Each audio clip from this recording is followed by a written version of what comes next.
Yeah, the coup that happened in Benin Republic and the Nigerian irrational decision as regards the coup.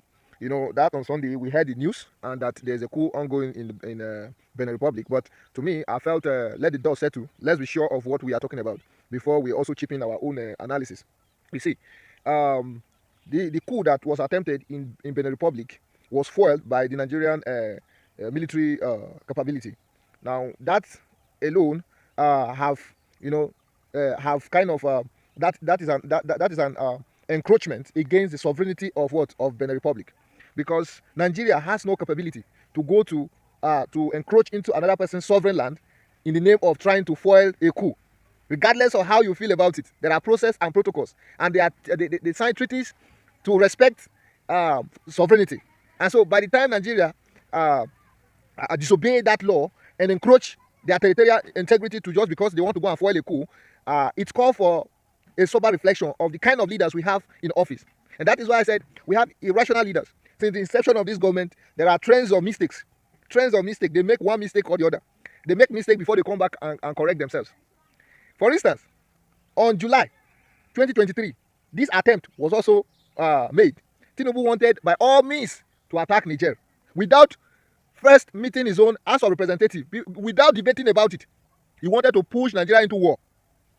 And the same thing he did in because there was a coup in Niger. That was why he wanted to go and launch attack on Niger, which would have plunged us into on a into serious chaos, because Russia would have been flying their own weapons on us, perhaps using us as a specimen where they'll be testing their new weapons. So you see, Nigerian government is swift to respond to what has happened in Benin Republic. However, Nigerian in his own country, Nigerian government cannot respond swiftly against marauders, terrorists, Fulani terrorists that are in Nigeria riding bikes freely.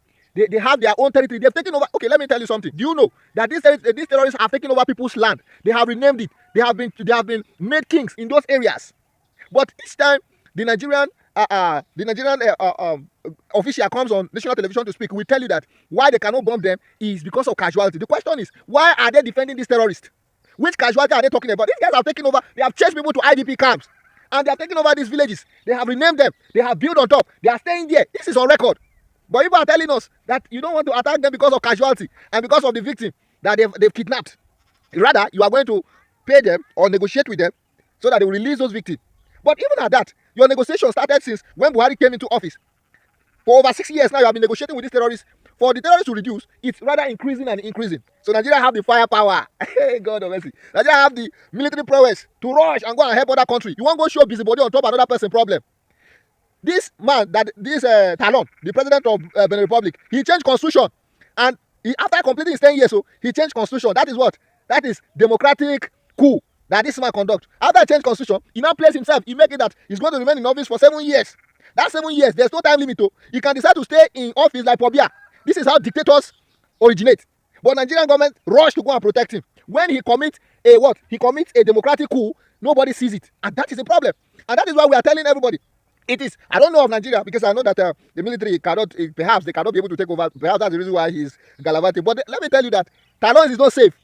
No matter what you do, his own inadequacies, his own failure to put the lives of Beninois first instead of his selfish interest and his puppet master France, he will be faced with another one. Perhaps that one he will not be saved. You think these African countries that are advocating for military takeover, do you think they are just doing that for nothing's sake? They are doing it because of the failure of these leaders who remain with the what we call sit-tie syndrome. They don't want to leave the office. They are not doing anything. They are not helping the people, yet they don't want to leave the office. Look at Pobia now. He is still the president. He hardly work. 90-something years old man that don't even know what is going on in the country. But because he had the backing of France, so that they can continue to be milking the resources, they made him the president. It's the same thing with Talon, the president of Benin Republic. So continue. People should continue protecting yourself. But see, the Titanic is about to sink. You are just kicking the can down the road. You will surely meet it at the front. You are postponing evil days ahead. It does not mean that it's not going to come. It's going to come. It's just a matter of time. Just give it time. All this military show off, it will not help you. Others will engineer another one that we will grab Talon like this, and they will put him in one room. And Talon will not get time to call you, and then you send your military. However, Nigeria don't have that right to encroach into Benin Republic's territorial integrity, considering the fact that President Tinubu was once the chairman of ECOWAS. He should understand rules and regulations that guide such operations. Number one, if there is such a distress call, he have to follow protocols, and these protocols he have to go to what? The ECOWAS. ECOWAS we now authorize their own military wing, which is called the ECOMONG. Collectively, they will now go to Benin Republic and save the issue. In as far as Section 1228 have given them right to respond swiftly, but they must do that with what? With collective authorization, without which it may escalate and cause what we call cost unrest within this West African region. So you cannot just keep acting irrationally, and these are the signs that incompetency is a problem, or lack of understanding how the world works is a problem. Several times this government have been proving that they don't understand how things work. Okay, you have done your part. So now justify the reason why America will not come to Nigeria. Donald Trump, come. Donald Trump, come. Tinubu have proven to us that you can come to Nigeria, encroach our territory. They can't defend this one now. Their action have rendered them defenseless. Except I know they are shameless. They will still come on national television to still come and try to sweep and kind of try to brainwash some people who believe them. Because some of us have gone past. We don't believe them. If Nigeria government give their own report like this, we have to outsource our own so that we know. Because if they tell you good morning, you have to check your time. Otherwise, it may be good night. They are telling you good morning. So Donald Trump, it is high time you come. Please come in full force. Nigeria government have shown that borders sovereignty cannot be respected. So please. The idea of Nigeria is a sovereign country, we cannot come here, you cannot come here and do this, you cannot, all this is gibberish. They have broken it. The same thing they did when they went to Kenya to kidnap Nnamdi Kanu. Without considering the international treaties, they broke their own international law, they broke Kenya international law, and they are signatory to all this. So how do you elect leaders who come to office without understanding how to run government, without understanding diplomatic processes? It's just recently that Tinubu is planning to appoint diplomats, ambassadors. Just recently, and it's because of world pressure, the pressure all over the world. The guy don't care. He don't understand how it works. He just felt that he's the president of Nigeria and he can fly to any country of his choice, and that is all. He don't understand negotiations and all that. What he's concerned about is that if he needs to borrow money, World Bank is there for him to borrow money, and the IMF is there for him to borrow money, and other means for him to go and borrow money, and then they'll come and share amongst themselves, buy big SUV cars, pay themselves, and that's all. As a matter of fact, as a Nigerian, you don't benefit absolutely nothing from this government. 2026, they are planning on how to start taxing us to death. Without job, insecurity, no protection of lives and property, yet you want to tax us to death.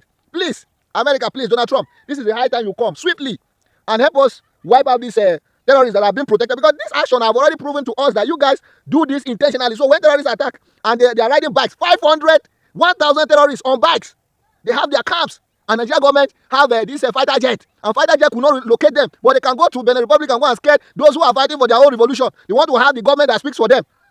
You can see this hypocrisy. The hypocrisy is taking too long or too far. So Donald Trump, please, I'm still calling. Please come and help us with this.